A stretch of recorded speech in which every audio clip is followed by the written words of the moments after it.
De tempos em tempos, os homens tropeçam na verdade, mas a maioria segue adiante como se nada tivesse acontecido. Essa frase foi declarada pelo primeiro-ministro da Inglaterra, Winston Churchill, e ela revela o atual estado do conceito de verdade na nossa sociedade. E é muito interessante nós analisarmos esse conceito, por quê? Porque a verdade ela tem um impacto direto na forma como nós vivemos, na forma como nós enxergamos a nossa vida. Por isso, no vídeo de hoje, eu vou falar sobre o conceito de verdade. Quais são as características da verdade? Quais são as mais comuns objeções à verdade? E, por fim, quais são as consequências de aceitarmos ou não a verdade na nossa vida? Bom, em primeiro lugar, começando pelo conceito de verdade, a palavra grega que traduz verdade é aletheia. A aletheia, se nós formos estudar no original no grego, ela significa realidade. Tem um texto muito famoso na Bíblia, que está lá em João 8,32, que diz o seguinte: E conhecereis a verdade, e a verdade vos libertará. Se nós fizermos a transcrição literal desse trecho, utilizando a tradução de aletheia como realidade, nós podemos dizer que e conhecereis a verdade, ou melhor, e conhecereis a realidade, e a realidade vos libertará. Ou seja, verdade nada mais é do que a realidade em si. É dizer aquilo que é. É a correspondência à realidade, aos fatos. Então, a verdade, a tradução, o conceito primordial de verdade é que a verdade é a realidade. É aquilo que é. É dizer aquilo que de fato existe. É a realidade em si. Agora, falando um pouco sobre as características da verdade. A verdade, ela é absoluta, ela é completa, ela é exclusiva, ela é imutável, ela é transcultural e ela independe das nossas crenças ou opiniões sobre ela. Eu tenho certeza que você já ouviu uma dessas frases ao longo de sua vida, principalmente aqueles que fizeram faculdade, talvez aquelas áreas mais ligadas a ciências humanas, como por exemplo, tudo é relativo, não existe verdade absoluta. O que é verdade para você não é verdade para mim. Como eu falei aqui, uma das características da verdade é que ela é absoluta, é que ela é imutável. Mas hoje a nossa sociedade defende exatamente o contrário, de que a verdade é algo relativo, é algo que não vale para todas as pessoas, é algo que pode mudar da noite para o dia. E para a gente resolver essa questão, eu gostaria de compartilhar com vocês uma técnica lógica muito interessante, que na verdade é uma tática chamada de a tática do Papaléguas. Eu não sei se você já viu ou assistiu os famosos vídeos de desenho animado, né, do Coyote contra o Papaléguas, do Looney Tunes, da Looney Tunes. É muito interessante porque o Coyote ele sempre buscava prender, caçar e capturar o Papaléguas, mas o Papaléguas sempre conseguia escapar. E tem aquela famosa cena em que o coiote está correndo atrás do Papaléguas, existe um desfiladeiro, um penhasco, o Papaléguas consegue literalmente levitar, sendo que o coiote não consegue, e ele cai no penhasco sob o peso do seu próprio corpo. A tática do Papaléguas nada mais é do que você descobrir afirmações falsas em si mesmas. Bernardo, o que isso quer dizer? Quer dizer que a própria afirmação de que tudo é relativo, ou melhor, que não existe verdade absoluta, ela é uma afirmação que se contradiz. O que eu quero dizer com isso? Exemplificando, quando eu falo que não há verdade absoluta, existe uma verdade que precisa ser absoluta. A verdade de que não há verdade absoluta. Ou seja, ela é uma afirmação que em si mesma ela se contradiz. Ela não suporta o próprio peso da sua afirmação, do seu conteúdo. Ela não está de acordo com o próprio padrão do conteúdo que ela prega. Quando eu falo que tudo é relativo, uma coisa não pode ser relativo. O fato de que tudo é relativo, então ela é uma afirmação falsa em si mesma. A tática do Papaléguas, ela revela talvez uma das maiores clarezas, um maiores mistérios, né? Uma das maiores ideias que nós podemos ter acerca da natureza da verdade. A verdade, ela é autoevidente. Quando eu falo para você o seguinte, aquilo que é verdade para você não é verdade para mim, eu estou falando uma verdade que precisa ser absoluta. Que neste momento, a sua verdade não é verdade para mim e a minha verdade não é verdade para você. Isso precisa ser verdade. Só que ela contradiz exatamente o que ela está afirmando. Ou seja, são afirmações falsas que não têm base na realidade. Portanto, a verdade ela é um conceito autoevidente. Como o próprio texto grego diz, a verdade é a realidade. Agora, se nós formos realmente a fundo estudar as objeções filosóficas ao conceito de verdade, nós podemos pegar dois filósofos muito famosos, um britânico e um alemão, David Hume e Immanuel Kant. Basicamente, para David Hume, a ideia dele era a seguinte, de que a verdade, que as afirmações, certo? As afirmações que realmente, ideias que realmente têm significado, que são verdadeiras, em outras palavras, ou elas eram verdades por definição, ou elas poderiam ser verificadas empiricamente através dos nossos sentidos. Exemplificando, para David Hume, afirmações verdadeiras eram aquelas como raciocínios abstratos acerca de, como por exemplo, equações matemáticas, ou raciocínios abstratos que falavam de verdades que eram verdades por definição. Exemplificando, 2 mais 2 é igual a 4. Um triângulo tem 3 lados, ou seja, é uma equação matemática e é uma verdade por definição. Um triângulo tem 3 lados. Então essas afirmações são verdadeiras.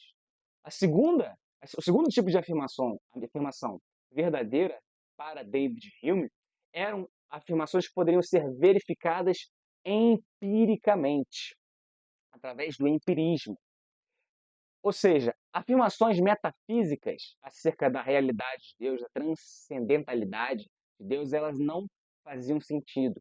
Elas não eram verdadeiras, porque elas não poderiam ser verificadas empiricamente. Você não poderia verificar a existência de Deus através do método científico, do empirismo, né? Você não poderia verificar isso. Inclusive, um dos grandes responsáveis pela corrente filosófica do positivismo lógico, Alfred Ayer, ele ele resumiu essas ideias de Hume no princípio da verificabilidade empírica. Ou seja, só seria verdade algo se fosse verdadeiro por definição ou se fosse verificável empiricamente. E o segundo filósofo que buscou, na verdade, quebraram essa ideia de verdade, na verdade ele não buscou em si esse objetivo, mas a consequência inevitável das ideias de Immanuel Kant, se a gente for categorizar Hume, a gente pode dizer que ele era um cético. Ou seja, o ceticismo de Hume foi uma das grandes objeções filosóficas da verdade. E, em segundo lugar, o agnosticismo de Kant foi uma tremenda objeção ao conceito de verdade. Diferentemente de Hume, que acreditava que a verdade poderia ser conhecida através da empiria, Kant ele vai literalmente chutar o balde, chutar o pau da barraca. Por quê? Porque para ele, nem mesmo a verdade, a realidade sobre o mundo exterior, nós poderíamos conhecer. Porque para Kant, aquilo que nós conhecemos era maculado pelos nossos sentidos. Ou seja, aquilo que nós conhecíamos acerca da realidade não era a realidade em si, mas apenas o fenômeno. A palavra que ele utiliza para designar a realidade como ela é número. Então, Kant ele fala o seguinte, que não era possível conhecer sobre a realidade, porque a realidade como nós temos hoje, ela é literalmente matizada pelos nossos sentidos. Ou seja, nossos sentidos filtram aquilo que nós vemos, aquilo que nós enxergamos, e a imagem que nós formamos na nossa mente, o nosso conhecimento, ele nada mais é do que uma sombra, ele não é a verdade em si, mas ele é o produto dos nossos pensamentos, da nossa mente, tal como ela é. Ou seja, nós não poderíamos conhecer a verdade. Quais são os dois grandes problemas? Na verdade, o grande problema, tanto de Kant quanto de Hume. E agora eu quero vou reutilizar a tática do Papaléguas para poder contradizer e refutar tanto o agnosticismo de Kant quanto o ceticismo de Hume. Quando Hume afirma que as afirmações verdadeiras, ou elas eram verdadeiras por definição, ou elas poderiam ser verificadas empiricamente, essas afirmações elas não eram verdadeiras por definição e nem poderiam ser verificadas empiricamente. O que eu quero dizer com isso? Usando a tática do Papaléguas, as afirmações de Hume, quando Hume afirma que as verdades, ou elas eram verdades por definição, ou elas eram verificadas empiricamente, ele está se contradizendo.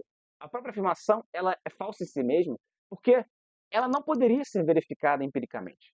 Ou seja, a afirmação de Hume de que a verdade ou era verdadeira por definição ou era verificada empiricamente, ela não era verdadeira por definição e nem podia ser verificada empiricamente. Você não poderia fazer uma prova através de experimentos científicos para provar que a afirmação de Hume era verdadeira ou não. Então ela não satisfazia os próprios critérios que ela mesma elencava.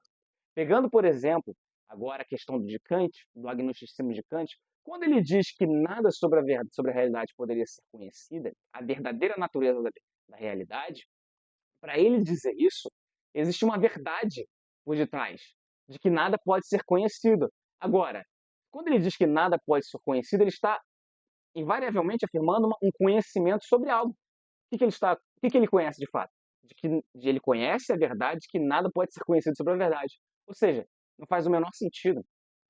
Não faz o menor sentido essa ideia kantiana de que a realidade como nós a conhecemos, ela é apenas um fenômeno. Ela não é a realidade tal como ela é. Porque para você distinguir entre a realidade material, verdadeira, do fenômeno, daquilo que é filtrado pelos nossos sentidos, você precisa conhecer os dois. Só que Kant, ele afirma que você não poderia conhecer sobre os dois. Só que para você poder afirmar isso, você precisa conhecer os dois.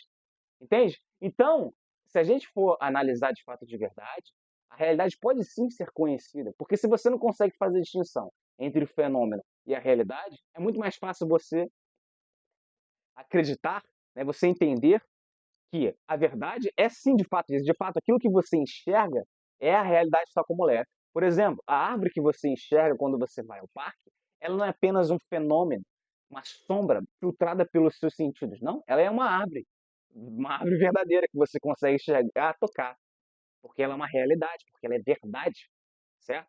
Ela é absoluta, ela está lá. Isso seja para você, seja para o seu amigo que está no Canadá, seja para o seu amigo que está ao seu lado, passeando contigo. Então, pela tática do Papaléguas, nós conseguimos refutar tanto o ceticismo de Hume quanto o agnosticismo de Kant. E quais que são as consequências da verdade ou da rejeição da verdade nas nossas vidas? Existe um livro chamado As Ideias Têm Consequências. Se eu não me engano, o nome da autora era Richard Weaver. E, de fato, se nós rejeitarmos a ideia da verdade, para que serve então o conhecimento? Nós falamos que a verdade não existe, nós falamos que a verdade é relativa, só que todos nós vivemos a nossa vida com base em verdades absolutas e imutáveis. Por que você vai à faculdade? Por que você trabalha? Por que você toma determinadas decisões? Porque na sua mente, para você, aquilo é verdade, aquilo precisa ser verdade. Porque sem verdade, nós não conseguimos orientar a nossa vida. Nós não conseguimos ordenar os nossos pensamentos. E ainda que nós rejeitemos esse conceito, nós vamos viver de acordo com ele. Por quê? Porque a verdade é a realidade. Não tem para onde fugirmos. O próprio apóstolo Tiago, em uma das suas epístolas, ele fala: nada podemos contra a verdade, senão em favor da verdade. Ou seja, a verdade, ela é imutável, ela é real, ela é absoluta. Não tem para onde fugirmos dela. Uma vez que aceitamos a verdade, nós entendemos que, opa, será que eu posso conhecer a verdade? Sim, você pode. A lógica de Aristóteles, ela foi criada exatamente para isso, para descobrirmos a verdade através da razão, através de três princípios. O princípio da não contradição, o princípio da igualdade e o princípio do terceiro excluído. Eu não vou entrar em detalhes aqui com vocês, mas basicamente a ideia do princípio da não contradição é que ou uma coisa é A ou uma coisa é B, mas ela não pode ser A e B ao mesmo tempo. Esses princípios eles são intercambiáveis, eles se interrelacionam. Então, a verdade, nós podemos conhecê-la não só através da razão, mas através da observação. A ciência, se nós formos analisar a origem da ciência, ela parte do pressuposto de que o mundo natural pode ser conhecido. Nós podemos conhecer as leis naturais, ou seja, as verdades sobre o mundo natural, e dessa forma administrá-lo, dominá-lo. Então, a própria ciência parte do pressuposto de que nós podemos conhecer a verdade sobre o mundo natural, as leis que regem o mundo natural.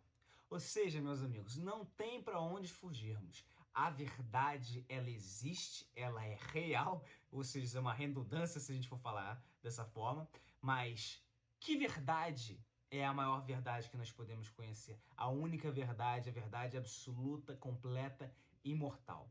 Essa verdade, ela está em Jesus Cristo. Como eu falei lá no texto, no início desse vídeo, e conhecereis a verdade vos libertará. O próprio Cristo que afirmou essa frase, essa verdade, ele diz o seguinte: eu sou o caminho, a verdade e a vida. Ninguém vem ao Pai senão por mim. Então, meu amigo, ou minha amiga, se você ainda não conhece a Cristo, se você ainda não conhece a verdade absoluta, a verdade eterna, eu quero te convidar a conhecê-lo, a entregar sua vida para Jesus, pois eu tenho certeza de que sua vida jamais será a mesma, assim como minha vida foi transformada e mudada através da verdadeira pessoa, do homem Deus, Cristo Jesus. Ele é a verdade, o caminho e a vida.